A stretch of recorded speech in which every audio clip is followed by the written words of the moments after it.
月明かりさえ眩しいねこんな日は。ああ気持ちの先がときめきの境界線からちょっとはみ出しそう。そばにいるとだんだん気になる気のないふりしてるのか。だんだん涙が心に隠しきれずにだんだん切なくだんだん寂しく好きなの音聞けたらいいのにね。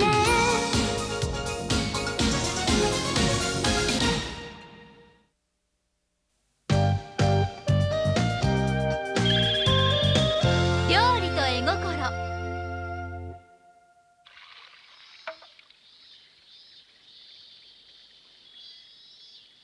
失礼します。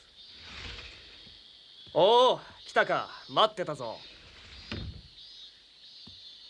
遅くなりまして大まかではございますが設計プランが出来上がりましたので見ていただこうと思いまして。全体は和洋折衷になっておりまして内装はポストモダンと申しましょうか未来派的な要素も少し入っておりまして、それからですねこの庭にステラのオブジェを置くというのはいかがでしょうか。ステラはもう古い。これからはキーファーだ。さすが芝浜の若旦那、流行に敏感でいらっしゃいますね。しかし若旦那、100年も続いたこの純和風の料亭をここまでチェンジするとなると大旦那様が何とおっしゃるか。心配するな。俺はこの店の跡取りだ。俺の好きなようにさせてもらう。料理はアートなんだ。アートを味わうにはそれにふさわしい空間が必要だ。料理一筋でアートのあの字も知らない親父には分からんよ。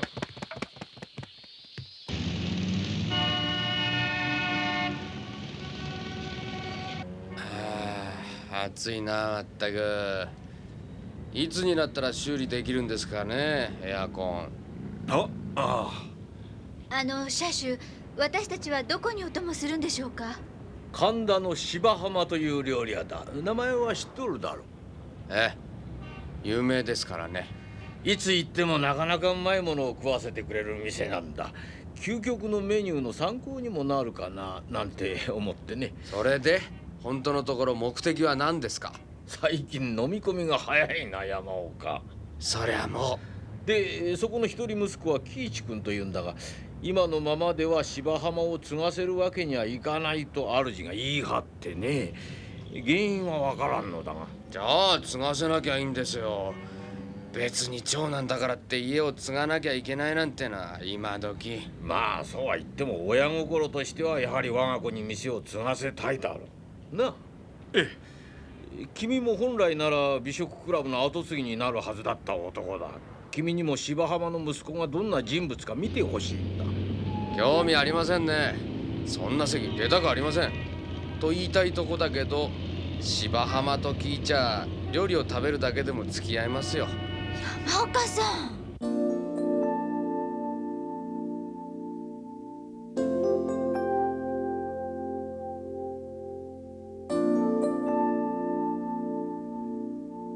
ところで車種、メインは何でしょうな。さあなんだろうね。わしも聞いとらんが楽しみだな。この前菜のカツオの塩辛や純菜の具合からすると大いに期待できそうですね。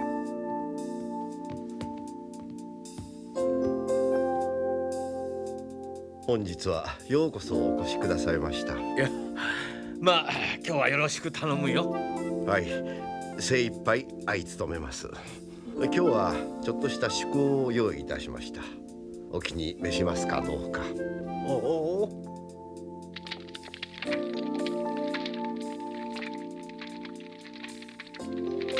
おこぜだな。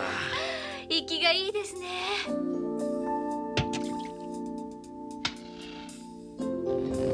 ただのおこぜの唐揚げというんじゃないだろうね。まあご覧ください。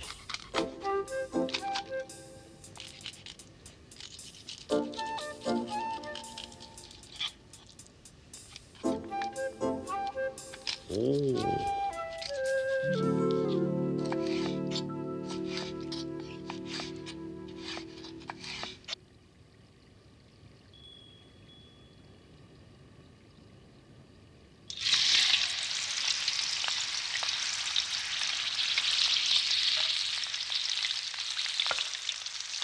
へえ、皮だけ唐揚げにするのか。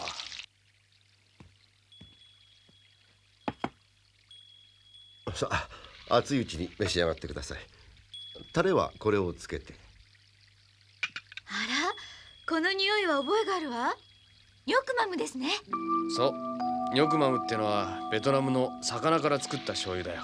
おお、ベトナムのね。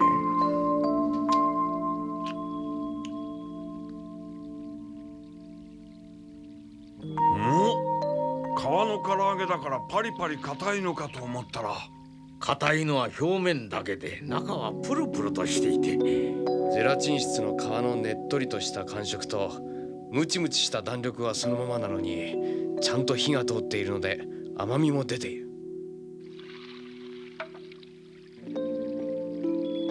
何？東西新聞の社主が？よし、マスコミ関係の人間には会っといて損はないだろう。身の方は薄作りにいたしました。もみじおろしとポン酢で召し上がってください。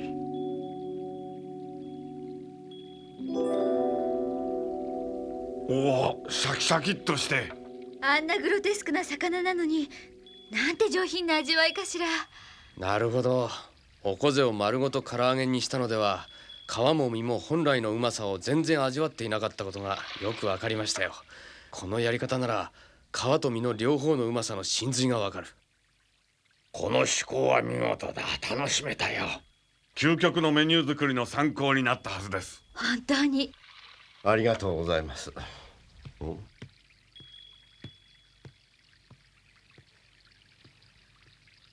こんばんは。本日はようこそ。息子の喜一でございます。おお、この店の跡継ぎというと料理の腕もさぞや。いや、私は自分で料理なんかしませんよ。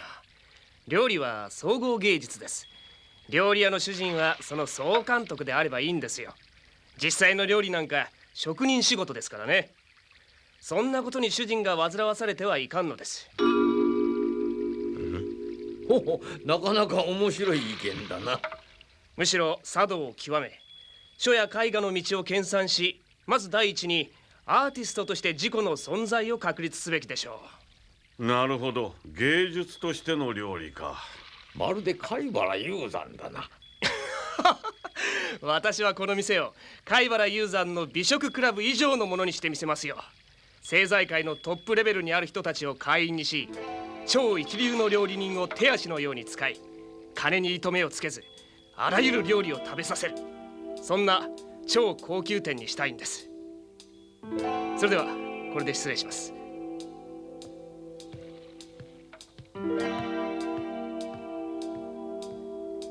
なかなか覇気のある息子さんじゃないか。何が一体？いいえ、とんでもない。本当に恥ずかしいことを皆様に言ったりして情けない。私はこの店をあいつに継がせるぐらいなら、いっそ一代限りで閉めてもよいと思っているんです。おいおい、穏やかじゃないな。店を閉めるだなんて。なんであんな出来損ないになっちまったのか。大原さん、息子のことを相談したこと忘れてやってください。やっぱり私の気持ちは変わりません。いや、あいつがああなっちまったのも私の教育が至らなかったせいです。早く家内を亡くしまして、そのせいでつい甘やかして育てたのがいけなかったんです。この芝浜でおかしなものをお客様にお出しするようになるくらいなら、やはり私一代で店を閉めちまった方が。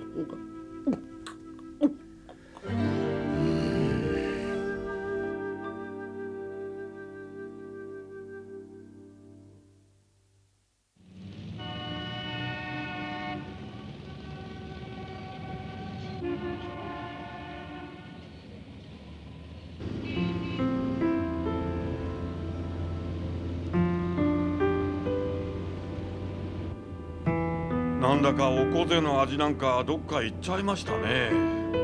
あ自分の代で店を閉めるなんてよほどあの息子が意にそぐわないんですね。確かにあの息子さんは気だったらしくて、私もタイプじゃありませんけど。いやまあ君のタイプはとりあえず置いとくとしてね。あ、しかしあの息子貝原雄山の美食クラブ伊予の店にしたいなんてなかなか気骨のあることを言うな。貝原雄山は最低の人間ですが、あの若旦那ほどバカじゃありませんよ。おお、というと？あんなバカ息子が後を継いだら芝浜は潰れるか世間の笑い物になるかですよ。山岡、なぜ潰れるというのかね。アーティストかなんか知りませんが、料理を単なる食人仕事と考えているような主人のやっている店になんか行きたくもありませんね、俺だったら。なるほど。わしも芝浜とは付き合いは長いし、なんとかしてやりたいんだが。山岡さん、なんとかならないんですか？なんとかってなんだよ。なんとかはなんとかですよ。あのね、世の中そんな都合よくなんとかなると思うの？そうですよね。山岡、本当になんとかならんか？なりません。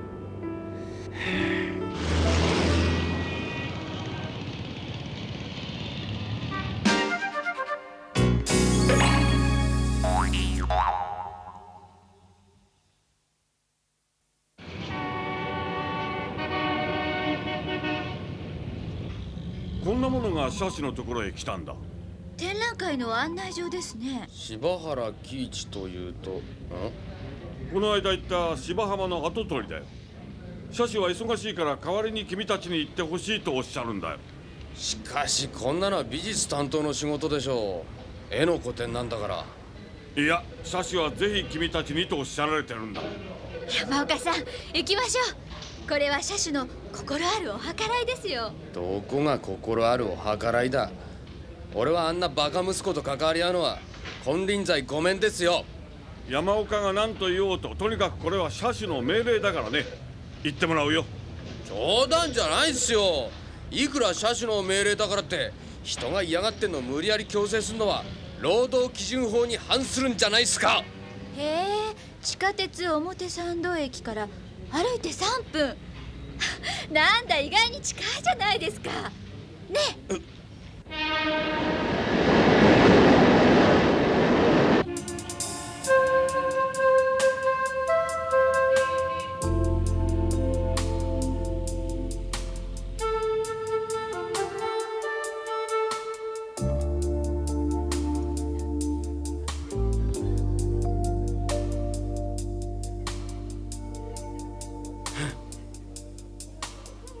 いやー、見事なもんだ。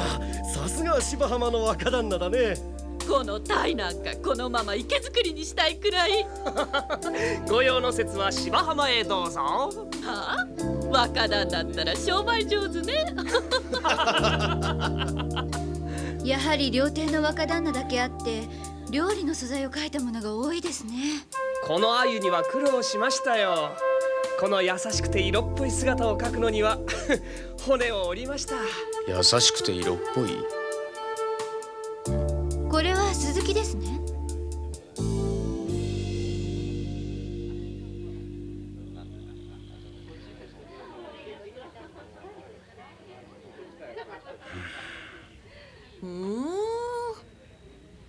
鈴木は何と言っても威勢の良さが第一です。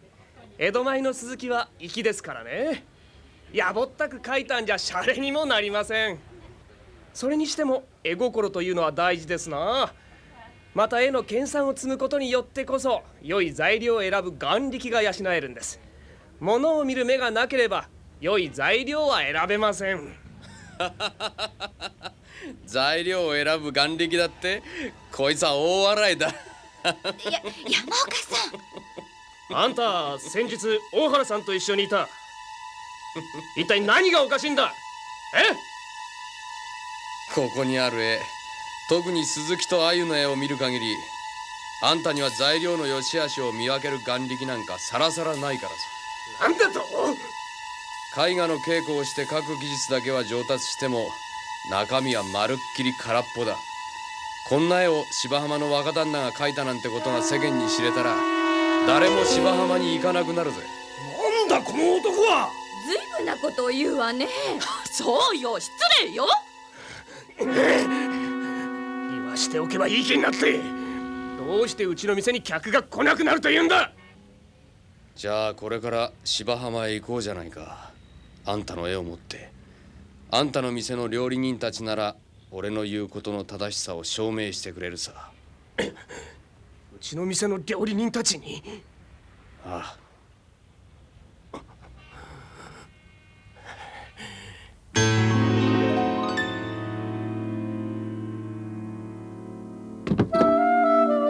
よし、うちの店に来い。料理人どもに判定させてやる。ただでは済ませんからな。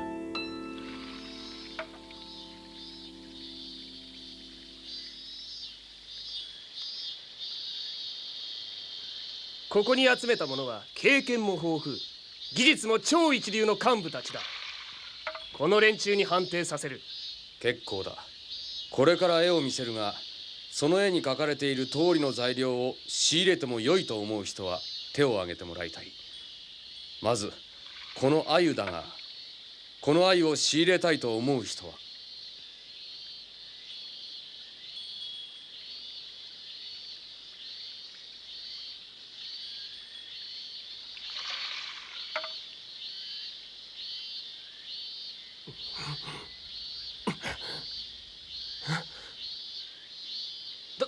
誰も手を挙げないのか。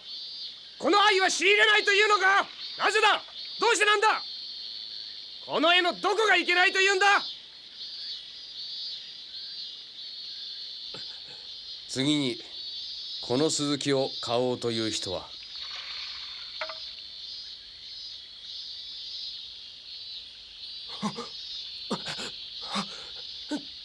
この鈴木も誰一人買わないというのか。どうしてだ。どうしてなんだ。施設のものだから鮎も鈴木もこの調理場にあるだろう。持ってきてくれないか。はい。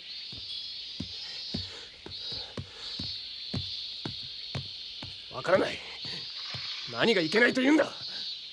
一体どこが。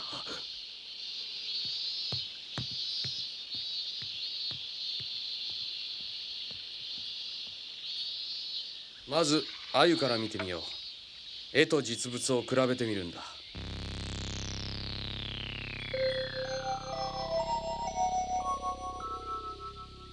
絵の中の鮎は丸々として優しい感じ。それに比べてこの鮎はそんなに太ってないし、顔つきがたけだけしいわ。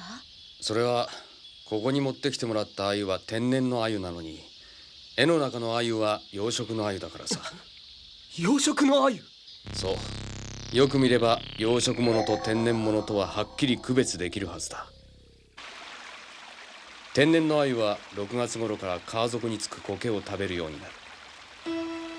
苔を十分食べるためには他の鮎と縄張り争いをし、数々の生存競争に勝たなければならないので、顎は張り、口は尖る。一方養殖の鮎は自力で餌を探すという苦労がない。だから顎も発達しないし、口も尖らない。だからよく太って優しい感じになるのさ。一流の料亭では養殖の鮎は使えませんものね。だからここにいる方たちは絵の鮎は買わないと言ったんですね。次は鈴木だ。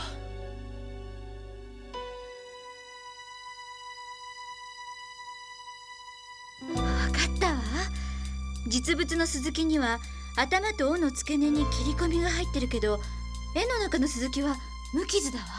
鈴木に限らず良い魚は生け締めといって、捕らえたらすぐ生きているうちに頭の下と尾の付け根に刃を入れ血を流し出してしまう。それをしないでおいた魚は野締めという。池締めと野締めでは味も値段もはるかに違う。高級料亭では池締めの魚しか使わないはずだ。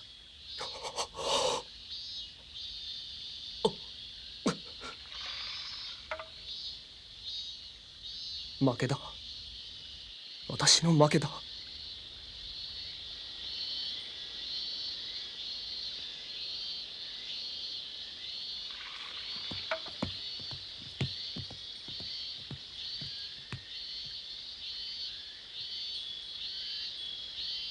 山岡さん、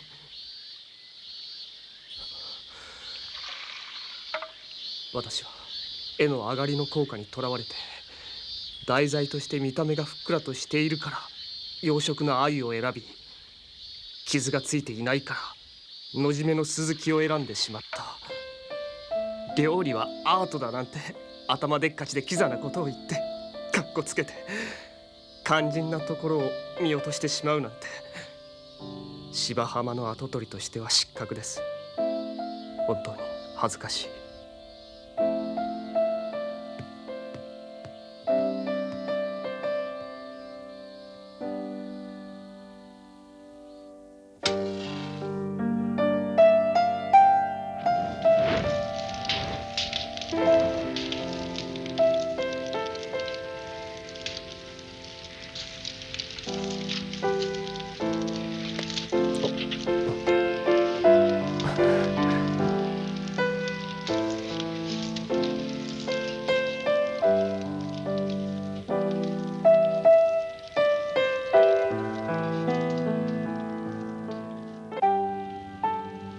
いやー、よくやったぞ山岡。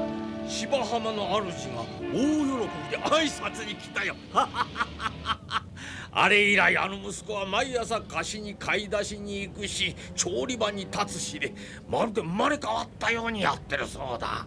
私も山岡さんならきっと何とかしてくれるって信じてました。